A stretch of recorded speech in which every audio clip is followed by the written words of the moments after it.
Hey guys, Mike here. So, oh boy, what a day in the market, and boy, what a recovery from this morning. I was laughing when I saw the QQQ go green after a day like today. And I mean, the IWM was down over 2% at one time. And if you look at the NAS 100, complete V shape. Perfect V shape recovery. Amazing. But a couple things happened to cause this, right? We're going to get into all of that. One was the Jerome Powell 60 Minutes interview on Sunday, which I got a couple things I'm going to read off just to highlight. It was actually a really good interview. The other one is looking at the economic data that came out this morning after the bell opened up. And the market was like, ooh, okay then. What's good for the economy is not good for the market. Wink, wink, right? But remember, in all of this, when all of this is, the clouds or the smoke clears or whatever, it's nothing but liquidity grabs, folks. When you're setting an all-time high, as I said it Sunday, nothing but liquidity grabs, okay? And we'll go into a bunch of charts like Apple and Tesla and Google and NVIDIA and all those right there, and we'll take a look at that. But, the highlights is this from Jerome Powell. Understand there's going to be rate cuts, at least probably 3, if not more, this year, all right? Definitely probably not going to be in March. May is looking iffy, all right? Even the interviewer said maybe mid-year, which is, May, June, July, somewhere in that round, okay? So there will be rate cuts. So every time the market has to keep pushing those rate cuts out, what does it have to do? It's going to reprice, as it likes to say, right? Like driving things down to buy at a different price before it moves back up, okay? So that's what's going on with that. 2, the prices, like for groceries, for example. They talked about this in the interview. You need to understand, if you're expecting a loaf of bread to be what it was in 2019, that is never going to happen without a big recession. Okay, it's just not. And so that's where people say, man, this ain't good because the price ain't going down. Well, that would be deflation. Okay, so understand inflation is normally 2% anyway. So if a loaf of bread was $3 in 2019, what still has everybody shocked is the fact that prices went up so fast when we had 9% inflation and got so high. Those prices are pretty much stuck at this point in time, and they will continue to increase on an average of 2% a year if they get inflation normalized, right? And so that's over with. So you can forget about that unless you get a recession, all right? And Jerome kind of explained that. So it's very, you need to grasp that, okay? So that's not going to happen. And that's why people feel when they still see how much prices are now versus, just before 2020, they're like, no, it's still bad. Well, no, that's just the new norm. And again, I still say they brought the housing market. I still don't understand how the housing market gets normalized without a recession. I don't get it because it would make no sense for prices to fall off a cliff without it because there's just no supply, right? And so I still don't understand how they're going to fix that one. But anyway, when you look at what the market's doing now, you can see March, wow, look at this. Went from 75% rate cut. Now it's 85%. There's going to be 0 rate cuts. We're going to keep it the same. That's a big change, right? And this is going to change every day, by the way. That's why I show you this, right? But coming up to the meeting, it's usually correct. I think almost 100% of the time. May, all of a sudden, this dropped dramatically. It was like 97%. Now it's like, okay, maybe 1 rate cut, maybe 2, around 65%. Now a 35% chance they don't do anything right there. And of course, the other thing that got stocks hurting this morning was the dollar, right? The dollar breaks out, ends up finally coming up into this fair value gap right here. I don't know if it'll mitigate anymore or not. But again, I guess it was probably 3 months ago we talked about this fair value gap. It finally breaking up into that. Usually you get a reaction. That's how you got a reaction down right there. So we'll see if it continues to move up or not. Again, that's not a bullish thing for stocks if it does, and neither are no rate cuts for a while. Now, what of course happens? What does this affect more than anything? You got regional banks. What did he also say in that thing? He talked about regional banks. And the other thing about it was he said there will most likely be some regional bank failures or mergers because of the commercial real estate problem. Okay, that's why you saw this go red again. Of course, it's been red. But then you look at stocks that are rate sensitive, like an Enphase, for example.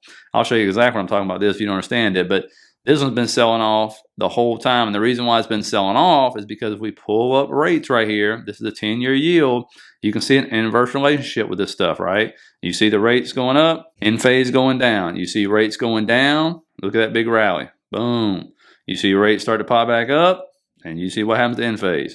It tanks, okay? It's one of those stocks, your ARK Ks, anything to do with ARK at all is rate sensitive. So you look at that right there. I mean, you can plainly see the inverse relationship right there. Now, when it comes to the commercial real estate market and regional banks, understand this right here. And guys, before we continue, if you'd hit that thumbs up, I'd certainly appreciate it. It helps people find the video. And if you like the content, think about subscribing. Yes, he sees some regional banks that are going to be in trouble because they have a lot of exposure to it. They'll probably be merging with somebody. But here's the thing. Guess what? It just means they're going to start, doing the same thing they did before back here. What was it, February, March, when regional banks started failing? They're going to waive the rules for the Jamie Dimons of the world, the bigger banks. They'll get bigger. They'll come up with some lending facility, I'm sure, because they're not going to allow, and he said that, some banking crisis to happen. He was around working somewhere, I'm sure in 08 or 09, whatever it was. And so they were too late then when they reacted, but they bailed the banks out, didn't they? They bailed the regional banks back out in 2023. They're going to do something, okay? And they're in a better position to do it than they have been the last 2 years because why? The economic data keeps coming out, keeps showing it strong, right? While rates are still way up here. So now they can afford to do, 1, maybe 1.5, 2 on your rate cuts and then go in and start bailing out the banks. Okay, that will most likely happen. I don't see how because the commercial real estate market is a mess. Let me know in the comments if you know anything more about that. But everything I look at says it's just a catastrophe right now. And so, the other thing to pay attention to, this has been playing out, but it don't mean because we're, almost to 5,000 now. You can see HYG, which is your quote unquote smart money. Again, I think I brought this up. I guess it was in December, January. I keep covering, just updating you on it. It's doing what? It's setting those lower highs, but again, not setting lower lows while the S&P keeps revving up, right? Keeps going higher. So there's a divergence. Usually HYG will lead it, but until you start seeing lower lows, right? It's just a thing to keep an eye on. Okay, we start seeing lower lows, and the SPY is still going, the S&P is still going up, and that's going to cause real concern. Again, I've showed you before. This can go on for a while. Okay. Now, what was the economic data that came out? You had the ISM services, ISM manufacturing data, that kind of stuff. And you can see the PMI, 53.4 versus 52 estimated, right? New orders, higher than estimated. Employment rebounded, higher than estimated, right? So, of course, the market sees that and goes, oh boy, there goes the rate cuts, because now we have all that data that came out, was it Friday? And so that was hot. This is hot, right? Then you come over and look at ISM non-manufacturing prices and, increased to 64 points in January from 57.4. And so these data points are just supposed to show you the health of the economy, right? And so the question is this a turn up in the cycle? And when you look at this right here, remember we're 70% services, right? So here's your ISM services, your manufacturing PMI. And when you look at obviously services, much better than manufacturing, which is what we're spending the majority of our money on. But remember, these run in cycles, right? So are we bottoming out and starting to turn up, which means things are going really well, or is this just a fake out, right? Because all the manufacturing data pretty much is still sitting there under zero and in a bad area, okay? It wants to be above zero in those lines I've showed you. So is that what this is? Is a bottoming process? That's what we still got to figure out and just wait. It's just a waiting game to see it. Where is S&P? Right there at the top of that channel still, right? Still below the 5,000, about 0.85% below it. And you can see, this is still going on. I told you it's been going for a while, man. RSI is saying one thing with the momentum part. And what do you see the S&P doing? Still chugging on up and chugging on up, right? Mag 7 doing their thing today. It was like the Mag 3, which I'll show you in just a second. And so, they're going to start as short of the 5,000. Are they going to bring us right over it and then maybe sell it down then and try to get a nice liquidity grab? And understand, if this does go up and then we finally say get like a 5 to 10% move down, it's probably going to be to that area right there. That will put us somewhere around 44.50 to 45.50, somewhere in that area. If that were to happen, of course, it don't mean it's going to happen. Okay, it don't mean you go to all-time highs and it happens. Okay, now Nvidia, this is just one of those ones. Anytime this thing starts to slow down a little bit, they come out and do something with this thing. Look at this thing. I don't know. I've almost given up on charting NVIDIA because it'll get in a channel and then it just breaks out. It'll come back down. You wait for it to retest the channel. But anytime it starts to show any kind of weakness, what do they do? Hey, we're going to do a price target. AI demand, some kind of AI pump. And so they increase the price target from 625 to 800. This is Goldman Sachs. So immediately you get 3.5% on this mega cap right out of the gate, right? Imagine if this was red today, what it would have done. What else you get? Apple, right? Came down that trend line, that 200. Once it got that bounce, it got that technical bounce. And this one was really funny today for me, though, because it's Apple, right? Their earnings were not that good. So they roll out, look at the timestamp, 9/14 pre-market. Apple explores acquisition of Brighter AI for enhanced privacy and Vision Pro. So we get the AI pump coming out, right? Then they say, okay, it's starting to slow down a little bit. 11:30, let's roll something else out. Apple's Vision Pro can launch numerous apps, and they come out with a report saying they could sell like 385,000 units at $3,500 a pop. You do the math on that one. And by the way, if we sell that many units at that price range, I guess the economy is doing pretty darn good, right? Then they say it's slowing down. Let's roll some more stuff out. So lunchtime hits. They say Apple generates higher free cash flow, which could push the stock to 214. And of course, it just kept going up today. And remember, it's the most heavy-weighted stock in the S&P and the NASDAQ, right? Then you get Google. I couldn't find any news on Google, but again, this is just one of those technical bounces. It comes down. It's been in this channel for a while, right? It bounced on Friday, continued today up, right? And it gave back a bunch of the gains it was earlier in, but now it's in this RTH gap or this earnings gap down. And what have we also done? We followed our 3 to 5 day rule. So right now we're in day 4, right? So we'll see what on day 5 does, see if it chooses a direction here, and we'll talk about Tesla when it comes to that rule as well. But, with this one right here, if we pull at the moving averages, still saved on that 50, saved on the 100, got that trend line staying in this channel right now. So I did not see any news on this one. Let me know if you did. So I don't think this was an AI pump or anything. So it was those 3 mega caps that were green all day long, right? Holding up the index until it finally got its reversal. Now, Tesla, this one right here went down fast. I'll show you some news that came out about this one. But obviously, I talked about Sunday, we didn't touch that trend line, right? Well, we definitely touched the trend line. We did a double bounce on it, popped right up, took off, right? V-shaped recovery or a swish recovery, if you want to say that. Ends up coming up to its prior day's low and what the opening range is. I've been playing around with the 15-minute opening range and kept getting rejected from that right there. And there's the prior day low, which would end up finishing under. But, when you look at this one, obviously, it went down pretty much right to the weekly expected range this week and that trend line and got its bounce there. We'll see if that holds. You still have a bullish MACD cross trying to form on the daily right there. Again, you saw it happen there. And you got a nice move up to the top of that channel right there. We'll see if that happens here.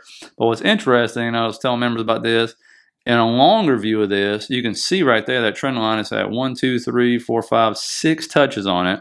It's in this smaller channel, right in that wedge right there. And that bottom trend line coming up goes back before 2020, right?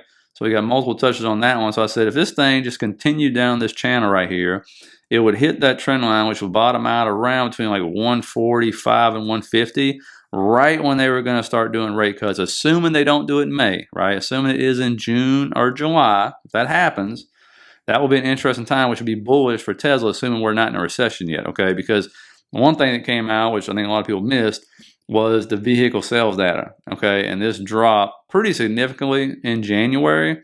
And so we already know the EV sales are stagnant, right? They're going, every company's saying that, GM, Ford, even Tesla, okay? And you see total overall sales are still going down. And the only reason I can guess is 1, cars are still expensive, and 2, rates are still high. So that could be what is going on. But if there's one thing you're not going to purchase, it's a house or a car if you're worried about a recession or something. So just kind of keep that kind of information in mind. Now, when it comes to earnings, obviously we got some big ones tomorrow: Eli Lilly, Spotify, Hertz, BP, Toyota, Nafnin, Snap, Enphase, Ford, Chipotle, which I always pronounce wrong. I know it. Somebody's going to put in the comments. Elf, which will probably explode like it always does. Fortinet, Amgen. But when it comes to economic data, I don't think I have to worry about anything. Honestly, it's a red book day. Got a 3-year note auction. I hope that goes well. And then, of course, you'll have the Fed speakers coming out in full force this week. I don't know what they're going to say. Obviously, we'll look and see. But you'll see a lot of volatility in the market. Again, it's just nothing but, oh, look, we made an all-time new high. Let's get a liquidity grab down. Got to pull it. Orders fill. Now let's push back up until we break that channel, that upper channel. It is bullish, right? When you see it break that channel, that means it'll be bearish. Until then, right now, dip buyers are still coming in full force. Because think about today, all those yields which popped, right? It's the real fast move up in yields that shocks the market. Still ended up between 3 and 4% up for the day. And the market was basically, the QQQ was almost flat for the day, right? So, and then the IWM, who's really rate sensitive, along with what? Regional banks, right? Small tech companies, okay, because they got to refinance, they got a lot of debt, right?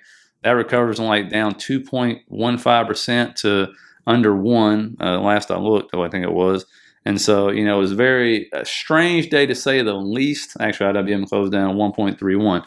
But, you know, it's just, I think that's the kind of market we're in right now. Remember, traders rule this market right now. That's the way it is. So if you're looking at it going, what in the world? And dip buyers are still strong at this moment. And so just watch that channel. See if we do sell back down to the bottom of the channel. See if Tesla sells up to the top of the channel. That's what you're looking at, right? Because we're bouncing back and forth until otherwise known. So anyway, let me know what you think about the earnings tomorrow. If you got any predictions, where the market's going. Remember, February. So roll the dice, baby. Okay, it's very iffy, 50-50. There's been some rough ones as I showed you in Sunday's video. There's been some good ones. Okay, so you can go either way. So just tread lightly, be careful, follow your plan. So anyway, if you got anything out of it, hit the like and subscribe button. We appreciate it, guys. Thanks, guys, for sharing the video and all your comments and everything and your support. And I will see you tomorrow.